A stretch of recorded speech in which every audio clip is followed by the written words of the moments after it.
अमितचे पदवीपर्यंतचे शिक्षण पूर्ण झाले होते.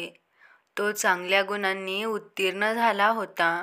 त्याने नोकरी करत करत पुढचं शिक्षण करण्याचा विचार केला. तो हजरजबाबी होता आणि हुशारसुद्धा. त्याने त्याच्या बळावर मुलाखतीत सर्व प्रश्नांची उत्तरे दिली. तो नोकरीवर रुजू झाला. काही दिवसातच तो त्याच्या मेहनतीच्या जोरावर साहेबांचा खासमखास बनला. शांत स्वभावाचा मुलगा, कोणाच्या आध्यात नाही मध्यात नाही. त्याच्या स्वभावामुळे काही दिवसातच अमित लोकप्रिय झाला. खरं तर तो जास्त बोलायचा नाही, पण सतत प्रत्येकाच्या मदतीला तत्पर असायचा. ही त्याची खासियत होती. मदत करताना तो ह्या कानाची खबर त्या कानाला लागू देत नव्हता. तो वेगळाच होता. त्याच्या मनमिळावू स्वभावामुळे तो काही दिवसातच ऑफिसमध्ये प्रसिद्ध झाला. अगदी 6 महिन्यात बॉसने त्याला प्रमोशन दिलं. पण बोलतात ना की जशी जशी प्रगती होते तसतशी जळणाऱ्यांची संख्या वाढत जाते. अगदी तसंच अमित सोबत झालं. आता त्याच्याबरोबरचे सहकारी त्याला टोमणे मारायला लागले होते.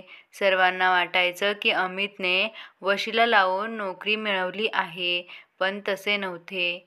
आज जेही मिळवले होते ते त्याने त्याच्या मेहनतीच्या जोरावर. अमितला जाणवत होते त्या लोकांची कुजबूज, पण तरीही तो शांत होता. त्याने प्रमोशनच्या आनंदात घरी पार्टी दिली होती. सर्व सहकाऱ्यांना त्याने बोलवलं होतं.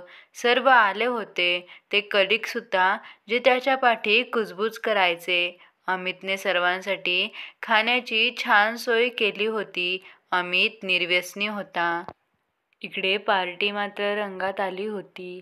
राकेश नावाचा सहकारी तर त्याच्यावर फार जळायचा, कारण तो अमितच्या आधी जॉईन झाला होता. तरीसुद्धा त्याची बढती झाली नव्हती. अमितला तो नशेतच बोलला, "तुझं बरं आहे बाबा, तुला सहज भेटलं प्रमोशन. मी तुझ्या आधी येऊनसुद्धा वाट बघतोय.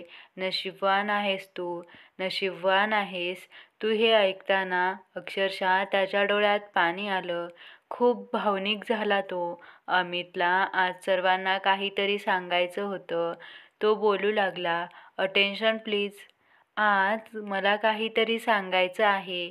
सर्वजण उत्सुक झाले, खास करून ते सहकारी जे त्याच्यावर खार खाऊन होते. आपापसात कुजबुजायला लागले, कान टवकारून ऐकायला लागले. अमितनं बोलायला सुरुवात केली, "मित्रांनो, आज मला काहीतरी तुम्हा सर्वांसोबत शेअर करायचं आहे. तुम्ही सर्व माझ्या आनंदात आज सामील झाला, त्याबद्दल आपले सर्वांचे खूप खूप आभार. खरं तर मला व्यक्त व्हायला आवडत नाही, पण राकेश मला आत्ताच बोलला, 'नशीबवान आहेस तू' म्हणून. माहीत आहे का? पण आज खरंच बोलावंसं वाटलं. मी खरंच नशीबवान आहे. मी अशा समृद्ध परिवारात जन्माला आलो, जिथे आई, बाबा, आजोबा, आजी, मी आणि माझी छोटी बहीण होती. माझे वडील उच्च शिक्षित होते. माझा जन्म झाला तेव्हा माझ्या वडिलांनी लगेच माझ्या गळ्यात सोन्याची चेन बनवून घातली. सर्वांना खूप आनंद झाला होता. आजही माझ्या गळ्यात माझ्या वडिलांची ती प्रेमळ भेट आहे. मी खूप आनंदी होतो माझ्या सुखी परिवारासोबत. मी शाळेत खूप हुशार होतो. माझी आईसुद्धा खूप शिकलेली होती. काही प्रोजेक्ट वगैरे असेल तर ती बनवून द्यायची. पहिला क्रमांक कधीच चुकला नाही. शाळेतल्या शिक्षकांचा मी लाडका होतो. दिवस असेच जात होते, पण काळाने माझ्यापुढे वेगळंच काहीतरी लिहून ठेवलं होतं. मी 5वीला होतो तेव्हा माझी आई कॅन्सरने मरण पावली. लहान वयात मी आईच्या प्रेमाला मुकलो. आई गेल्यावर खूप रडू यायचं, पण लहान बहिणीसाठी माझ्यात बळ आलं. पुन्हा जगू लागलो. आईशिवाय जगणं म्हणजे फार कठीण होतं, पण जगत होतो आम्ही. आई गेल्यावर 2 वर्षांनी बाबा पण आजारी पडले आणि तेही आम्हाला सोडून गेले. माझ्यासाठी खूप मोठा धक्का होता. आई आधीच गेली होती सोडून. बाबांचा आधार होता, पण आता बाबा पण गेले. त्या धक्क्यातून सावरत नाही तोच माझी आजी पण गेली. मी खूप एकटा पडलो. मी, माझी छोटी बहीण आणि आजोबा, आमच्या आता तिघांचं जग होतं. ह्या कटू अनुभवाने मला वेळेच्या आधीच मोठं केलं. मी बालपण जगलोच नाही. खूप काही शिकलो, स्वावलंबी बनलो. आजोबा आणि छोट्या बहिणीसोबत गाडी रुळावर आली होती. चला, कमीत कमी रक्ताची बहीण तर होती. पण माझ्या छोट्या बहिणीला सुद्धा एका आजाराने माझ्यापासून हिरावून घेतलं. त्यानं रुमालाने अश्रू टिपले आणि पुढे बोलू लागला, आता काय उरलं होतं आयुष्यात? कशासाठी मी जगायचं होतं हा प्रश्न पडत होता. मी खूप कमजोर झालो होतो. मला फक्त आता आजोबांचाच सहारा होता. मी लाचार झालो होतो.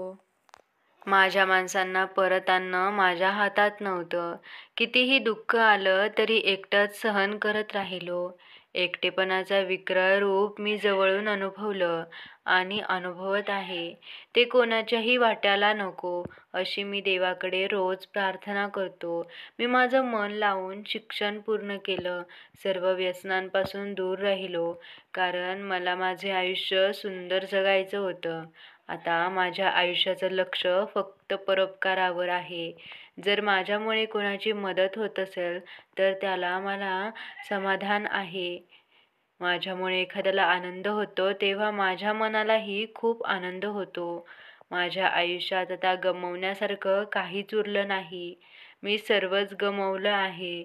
अगदी मी जेव्हा परीक्षेत उत्तीर्ण झालो तेव्हा खूप आनंद झाला मला. पण माझं कोणीतरी हवं होतं माझा आनंद वाटायला. पण मी कमनशिबी. माझे आजोबा त्याच वर्षी वारले आणि माझं प्रमोशन झालं म्हणून मी तुम्हाला बोलवलं. आज पहिल्यांदा मला कोणीतरी भेटलं माझा आनंद वाटायला. खूप छान वाटतंय. या आयुष्यानं मला एक शिकवलं, आयुष्यात कधीही काहीही होऊ शकतं.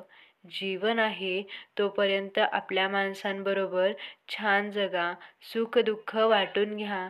जर जमलंच तर निस्वार्थपणे गरजूंना मदत करा. ते सुख वेगळंच असतं. मी नशीबवान आहे कारण मला जगण्याचा अर्थ ला अमितच्या डोळ्याच्या कडा आता ओल्या झाल्या होत्या. सगळे सहकारी त्याचा भूतकाळ ऐकून अवाक झाले होते. त्याच्या पाठीवर जसा बॉसने हात ठेवला तसं त्याला भरून आलं. अमित खूप रडला आणि त्यानं बॉसला मिठी मारली. किती दिवसांनी तो मोकळा झाला होता. तिथे उभ्या असलेल्या प्रत्येकाच्या डोळ्यात पाणी होतं. प्रत्येकाचं मन भरून आलं होतं. अगदी त्याच्या विरोधकांना सुद्धा स्वतःच्या विचारांची लाज वाटली. अमित सारखी व्यक्ती आपल्यामध्ये आहे याचा सर्वांना अभिमान वाटायला लागला. प्रत्येकाला जाणीव झाली की ते नशीबवान आहेत कारण सुख-दुःख शेअर करायला प्रत्येकाकडे हक्काचा एक तरी माणूस होता. आयुष्यात सहज असं काहीच भेटत नाही, बरोबर ना? जे अमितने आज मिळवलं होतं ते सहज मिळालं नव्हतं. त्यासाठी त्यानं अपार कष्ट केले होते. पण अमितला जो जगण्याचा अर्थ उमगला तो खूप मौल्यवान होता. खरंच नशीबवान होता तो. तर मंडळी, तुम्हाला अमितचा जीवनपट कसा वाटला हे मला कमेंट करून नक्की कळवा. आणि अशाच आणखीन नवनवीन कथांसाठी आपल्या चॅनलला सबस्क्राईब करायला विसरू नका. धन्यवाद.